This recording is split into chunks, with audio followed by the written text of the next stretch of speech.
Les journalistes de la ville de Bunia, en province territoriale à l'est de la République démocratique du Congo, ont effectué ce vendredi 17 mai une visite de réconfort moral aux militaires blessés de guerre internés à l'hôpital général de référence de Bunia.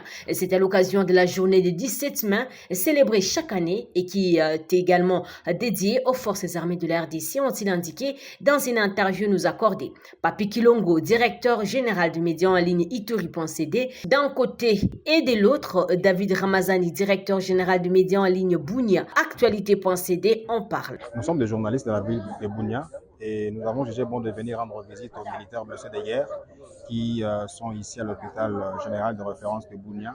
C'est pour venir les réconforter, leur dire que nous sommes de cœur avec eux parce qu'ils se sacrifient pour la nation et nous avons jugé bon de contribuer les paix que nous pouvons avoir pour venir les rendre visite. On a amené un petit rien pour réconforter nos frères militaires. Vous savez, c'est eux le véritable héros pour ce pays. Ils donnent leur vie pour nous, civils. Ils se sont donnés, ils se sont sacrifiés en fait. C'est pas facile que quelqu'un puisse mourir pour vous.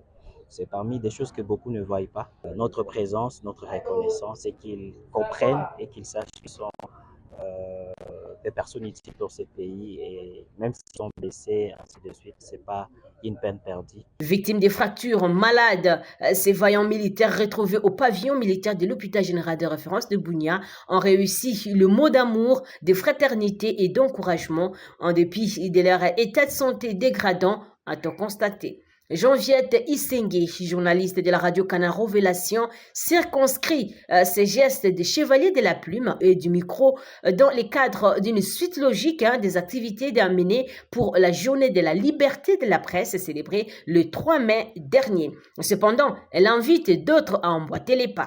Nous espérons que beaucoup vont prendre cet exemple pour chaque fois venir visiter ces militaires. D'autres activités similaires sont projetées par ces journalistes, a laissé entendre Nixon Manzekele, rédacteur en chef de la radio-télévision Mobleu. Les différentes activités que nous avons eu à commencer depuis les 3 mois, on n'a pas encore fini. Il y aura tant d'autres activités qu'on doit projeter dans les futurs pour ainsi contribuer par l'exemple vis-à-vis de ce que nous faisons au micro. Nous sommes également capables d'échanger le monde par nos exemples, même si nous avons peu de moyens. Les sous-lieutenants pacifiques et docteurs responsables du pavillon militaire au sein de cet hôpital général remercient les journalistes pour cet acte caritatif. Ils leur demandent néanmoins de perpétuer des actions de bienveillance à l'endroit de ces militaires. Nous tenons sincèrement à vous remercier. Ce n'est pas chaque fois qu'on a des visites et nous voulions que cela soit continuel, que ça ne soit pas seulement un geste d'aujourd'hui, mais prochainement, tout moment, vous serez les bienvenus chez nous.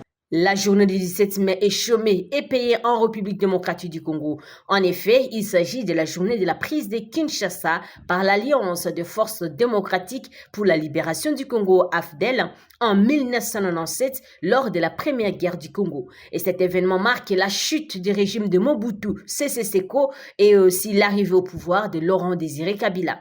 Les rebelles de l'Alliance de forces démocratiques pour la libération du Congo étaient entrés dans la ville-province de Kinshasa sans combat contre le règne mobutiste.